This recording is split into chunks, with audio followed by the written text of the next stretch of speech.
Ouais, mais tourner la mort de chaque personnage, c'est pas un peu extrême? Bah c'était pour éviter le spoil. C'est quand même un personnage principal qui disparaît, hein. Enfin, ceux qui ont lu les comics, ils savaient très bien qu'il allait mourir, d'autant qu'il est précédé par un autre qui devait mourir à la place de Denis sur la voie ferrée, donc d'un côté, les deux morts, elles sont logiques. Bah justement, il est pas mort à ce moment-là. Donc même les fans du comics auraient pu être surpris par celui tué par Negan. Enfin, en tout cas, Jeffrey Dean Morgan en a sacrément chié. Bah j'imagine, ouais, tourner toutes les morts comme ça a dû être crevant physiquement. Ouais, il passait ses journées à taper dans un accessoire remplaçant les têtes de la bande de Rick. En plus, paye l'arrivée du mec dans la série. Bon allez, Jeffrey, tu butes tout le monde et on pourra vraiment commencer, et certains d'entre vous, ils seront au chômage.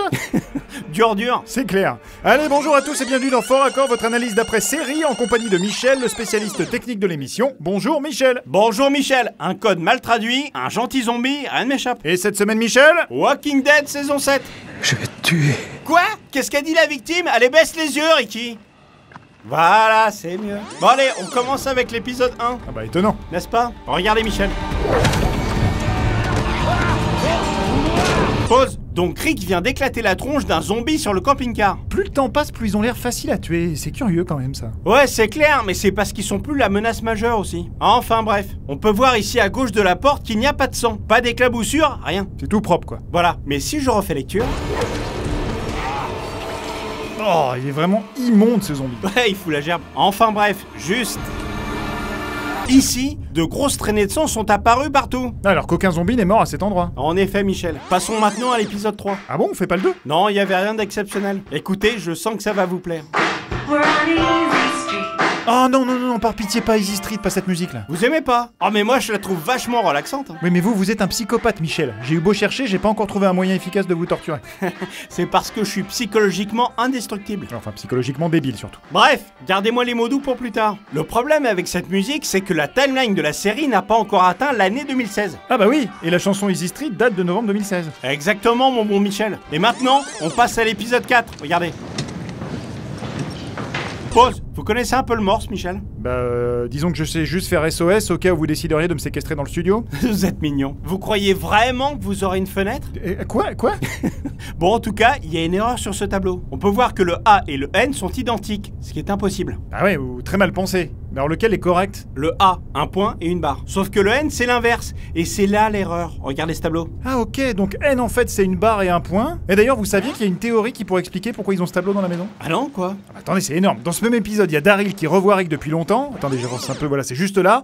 Il parle pas du tout, mais la théorie c'est qu'il communique avec Rick en morse avec les clignements de ses yeux. Énorme ça, il dit quoi? Apparemment, il lui dirait je suis à l'est et d'après la carte des comics, voilà, on peut voir effectivement que la forteresse des Sauveurs est bien à l'est d'Alexandria. Non mais c'est complètement ouf ça. Ouais, mais attention, hein, c'est qu'une théorie, elle a pas vraiment été confirmée par les showrunners de la série. On s'en fout, c'est trop classe. Enfin bref, j'ai une autre gaffe dans cet épisode. Vous allez voir, Dwight va démarrer la moto et se barrer. Sauf que le son de celle-ci disparaît au loin hyper vite, écoutez bien.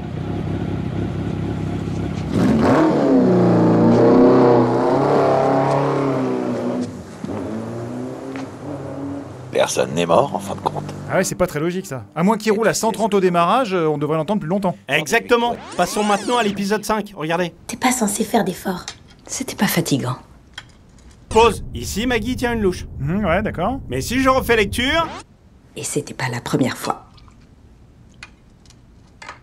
J'avais déjà fait ça à un mec quand j'étais au lycée. T'as écrasé un mec avec un tracteur? Sa voiture. Hop, c'est devenu une spatule en bois. Ah, c'est plus compliqué pour servir la soupe ça. Ah bah elle est maline la Maggie. Elle a pas trop envie que cette sale gosse lui vole sa bouffe à mon avis. En tout cas, elle a dû se faire griller car à la fin de la scène... Pour cette... Tac, la louche est revenue. Ah ouais. Dis donc, c'est sacrément louche cette histoire. Ok Michel. Bon, on va enchaîner sur l'épisode 6. Regardez.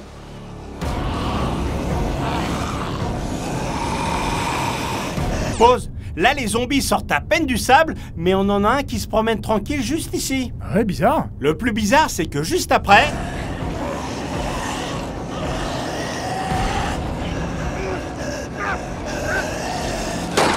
Hop, il se contente seulement de dépasser Is, mais ne l'attaque pas. C'est cool ça, c'est un zombie pacifiste en somme. Hein. Il est sûrement reconnaissant que les deux les sorties du sable, peut-être. Ouais, super Michel. Mais son job, c'est de bouffer les gens, pas d'être sympa. Bon allez, on passe à l'épisode... Y a un piège? Non. Bah on passe à l'épisode 7 alors. Raté l'épisode 8. Bah, Michel, on vient de faire le 6 et vous avez dit qu'il n'y avait pas de piège. Oh non, c'est vrai, bah j'ai menti, hein. Allez, regardez. Moi aussi. Attends, j'ai une meilleure idée. Pause. Negan se lève et juste ici, dans sa poche, on distingue la forme du smartphone de l'acteur. Excellent ça. Après Negan, il a peut-être gardé son téléphone pour jouer à Candy Crush. Hein. Ah bah ça, faudrait lui demander. En tout cas, j'ai une autre gaffe dans l'épisode. Regardez cette scène. Ah j'adore. Épique ce plan, moi j'en avais des frissons. Ouais, sauf que Sacha manque de se gameler juste... ici. Ah bah tout de suite, c'est moins épique, hein. Oh ouais, la merde, j'avoue là. En plus, elle aurait pu se faire ultra mal. Ouais, en plus de ruiner la scène. Enfin bref, passons à l'épisode 9. Je suis prête. Moi aussi, je suis prêt. Ouais, allons-y carrément. Ouais. Pause. Juste derrière le groupe, on peut voir l'intérieur de la maison. Et c'est vachement étrange. Ah ouais, vous avez raison. Ça ressemble à une toile peinte. Ouais, on se croirait dans Harry Potter avec ses escaliers qui ont aucun sens. Maintenant, regardez cet autre extrait du même épisode. Pause. Sur la portière, ici, on peut voir une trace. Ouais. Je refais lecture.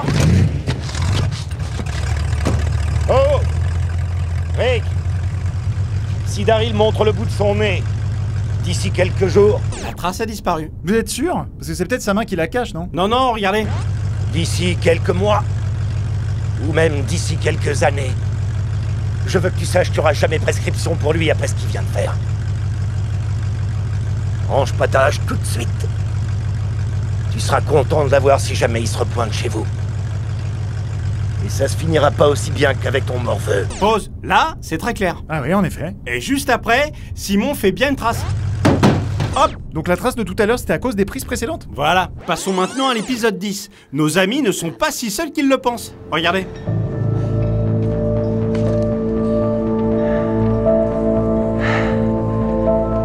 Au ralenti, on peut voir... sûrement un avion ou un drone, je sais pas. En tout cas, ça a rien à foutre là. Ou alors c'est un ovni. N'importe quoi, Michel. Vous dites vraiment des conneries par moment. Bah non, pas tant que ça, hein. Vous savez que le comics a pu voir le jour seulement parce que Kirkman a dit qu'il y aurait une possible ouverture sur une invasion alien? Non, sérieux? Mais c'est pourri ça. Bah après il l'a dit parce qu'au départ le comics avait été refusé sous prétexte qu'il n'y avait jamais eu d'histoire de zombies qui avait vraiment bien marché. Donc info ou intox à voir dans la suite. Hein. Ouais bah j'espère que c'était juste pour publier ces comics. Sinon c'est vraiment naze comme explication à l'épidémie. Jusque là, tout est plus ou moins plausible. Mais des zombies plus des aliens, faut pas déconner hein. Enfin bref, on passe à l'épisode 12. Bon Michel. Oui? Qu'est-ce qui attire particulièrement les zombies? Le son? Exactement. Bon, ils sont pas aveugles non plus, hein. Mais en effet, c'est surtout le son. Sauf que dans cet extrait...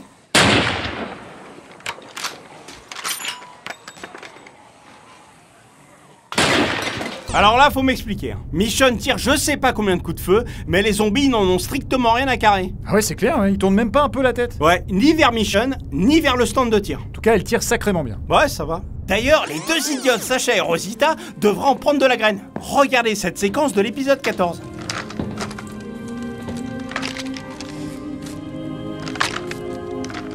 Pause. Je me demande vraiment ce qu'elle espère voir dans son viseur, sachant qu'elle n'a pas retiré le cache. Haha, excellent ça. C'est clair qu'elle est pas très futée. Hein. Ouais, et il y en a pas une pour attraper l'autre. J'avance un peu.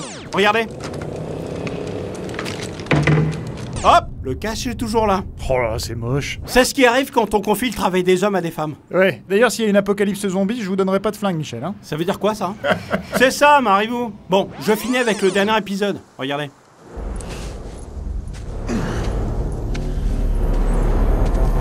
Tu m'as dit que je pouvais le faire. Shiva, le tigre de Ezekiel, attaque les hommes de Negan. Bah oui, et alors? Bah, comment sait-il qui a attaqué au milieu de ce gros bordel? Ah bah c'est simple, c'est parce que c'est pas un vrai tigre, mais un mec sur un trampoline. Mais qu'est-ce que vous racontez, Michel? Ah mais je vous jure, hein, regardez cette image du tournage. Oh merde! En gros, Carl se fait sauver le cul par un mec en lycra bleu.